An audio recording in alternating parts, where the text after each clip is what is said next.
Welcome back to Vishalakshi Kannadati YouTube channel. ಪ್ರತಿ ವರ್ಷ big boss ಸುತ್ತಮುತ್ತ ಕುತೂಹಲ ಮನೆ ಮಾಡುತ್ತದೆ.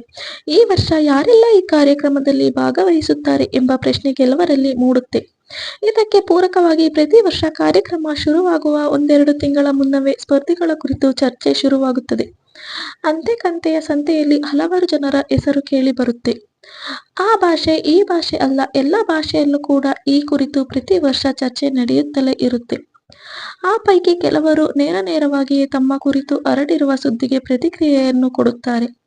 ಬಿಗ್ ಬಾಸ್ನಲ್ಲಿ ಭಾಗವಹಿಸುತ್ತಿರುವ ಪ್ರಶ್ನೆಗೆ ಉತ್ತರವನ್ನು ನೀಡುತ್ತಾರೆ. ಸುಮ್ಮನೆ ತಮ್ಮ ಹೆಸರನ್ನು ಎಳೆದು ತರದಂತೆ ಮನವಿಯನ್ನು ಮಾಡಿಕೊಳ್ಳುತ್ತಾರೆ. ಇನ್ನು ಕೆಲವರು ಬಿಗ್ ಬಾಸ್ನಲ್ಲಿ ತಾವು ಭಾಗವಹಿಸುತ್ತಿರುವ ಸುದ್ದಿಯನ್ನು ಕೇಳಿ ಕೆರಳಿ ಕೆಂಡವಾಗುತ್ತಾರೆ. ಉದಾಹರಣೆಗೆ ಮೇಘನ ರಾಜ್. ಹೌದು, ಕಳೆದ ಕೆಲವು ದಿನಗಳಿಂದ ಮೇಘನ ರಾಜ್ ಅವರ ಎರಡನೇ ಮದುವೆಯ ಕುರಿತು ಹಲವರು ಸುಳ್ಳು ಸುದ್ದಿಗಳನ್ನು ಹಬ್ಬಿಸುತ್ತಿದ್ದರು. ತುಂಬಾನೇ ತಲೆಕೆಡಿಸಿಕೊಂಡಿದ್ದರು. ಈ ವಿಚಾರಕ್ಕೆ ಸಂಬಂಧಿಸಿದಂತೆ ಸ್ಪಷ್ಟನೆಯನ್ನು ನೀಡಿ ಮೇಘನ ರಾಜ್ ಕೂಡ ಸುಸ್ತಾಗಿದ್ದಾರೆ. ಆದರೂ ಕೂಡ ಈ ಎರಡನೇ ಮದುವೆ ಸುತ್ತಮುತ್ತ ಸುದ್ದಿಗಳು ಇನ್ನೂ ಚಾಲ್ತಿಯಲ್ಲಿವೆ. ಹೀಗಿರುವಾಗ ಇದೀಗ ಕೆಲ ದಿನಗಳಿಂದ ಈ ಬಾರಿ ಬಿಗ್ ಬಾಸ್ ಮನೆಗೆ ಮೇಘನ ರಾಜ್ ಹೋಗ್ತಿದ್ದಾರೆ ಎನ್ನುವ ಸುದ್ದಿಯೊಂದನ್ನು ಸೋಷಿಯಲ್ ಮೀಡಿಯಾದಲ್ಲಿ ತೇಲಿಬಿಡಲಾಗಿದೆ. ಈ ತೇಲಿಬಿಡಲಾದ ಸುದ್ದಿ ಮೇಘನ ರಾಜ್ ಅವರಿಗೆ ತಲುಪಿದೆ. ತಮ್ಮ ಕುರಿತು ಸೋಷಿಯಲ್ ಮೀಡಿಯಾದಲ್ಲಿ ಹರಿದಾಡುತ್ತಿರುವ ಪೋಸ್ಟ್ ಮೇಘನ ಅವರ ಕಣ್ಣಿಗೆ ಬಿದ್ದಿದೆ.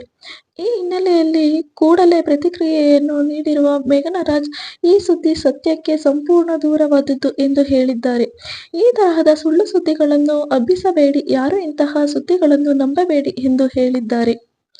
ಇನ್ನು ಈ ಕುರಿತು ತಮ್ಮ ಸಾಮಾಜಿಕ ಜಾಲತಾಣದಲ್ಲಿ ಸ್ಪಷ್ಟೀಕರಣವನ್ನು ನೀಡಿರುವ ಮೇಘನ ರಾಜ್, ಇದು ಸಂಪೂರ್ಣ ಸುಳ್ಳು.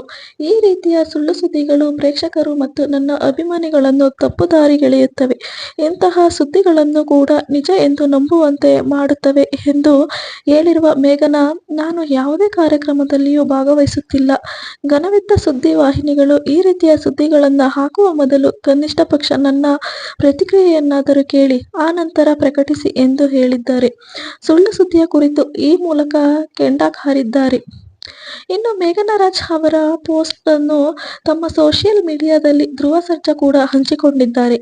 ಈ ಮೂಲಕ ಮೇಘನ ರಾಜ್ ಅವರ ಕುರಿತು ಹಬ್ಬಿರುವ ಸುಳ್ಳು ಸುದ್ದಿಯನ್ನು ಖಂಡಿಸಿದ್ದಾರೆ, ಪರೋಕ್ಷವಾಗಿ ಕಿಡಿಕಾರಿದ್ದಾರೆ.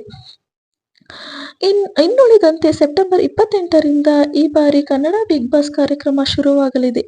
ಈ ವರ್ಷ ಕೂಡ ಸುದೀಪ್ ಸಾರಥ್ಯದಲ್ಲಿ ಕಾರ್ಯಕ್ರಮ ಮೂಡಿಬರಲಿದ್ದು, ವಿಜಯ್ ಸೂರ್ಯ ಸೇರಿ ಇನ್ನೂ ಹಲವರ ಹೆಸರುಗಳು ಈ ಬಾರಿಯ ಬಿಗ್ ಬಾಸ್ ಮನೆಯ ಸುತ್ತ ಕೇಳಿಬರುತ್ತಿವೆ. ಆ ಪೈಕಿ ಯಾರೆಲ್ಲ ಹೋಗಲಿದ್ದಾರೆ ಎನ್ನುವ ಉತ್ತರ ಅವತ್ತೇ, ಅಂದರೆ ಸೆಪ್ಟೆಂಬರ್ 28ರಂದೇ ಸಿಗಲಿದೆ. ಸೊ ವಿಡಿಯೋ ಇಷ್ಟ ಆದರೆ ಲೈಕ್ ಮಾಡಿ, ಶೇರ್ ಮಾಡಿ ಮತ್ತು ನಿಮ್ಮ ಅನಿಸಿಕೆ ಅಭಿಪ್ರಾಯಗಳನ್ನ ಕಮೆಂಟ್ ಮೂಲಕ ತಿಳಿಸಿ. ಹಾಗೆ ಇನ್ನು ಯಾರು ವಿಶಾಲಾಕ್ಷಿ ಕನ್ನಡತಿ ಯೂಟ್ಯೂಬ್ ಚಾನಲ್ನ ಸಬ್ಸ್ಕ್ರೈಬ್ ಮಾಡ್ಕೊಂಡಿಲ್ಲ, ದಯವಿಟ್ಟು ಚಾನಲ್ನ ಸಬ್ಸ್ಕ್ರೈಬ್ ಮಾಡ್ಕೊಳ್ಳಿ. Thank you.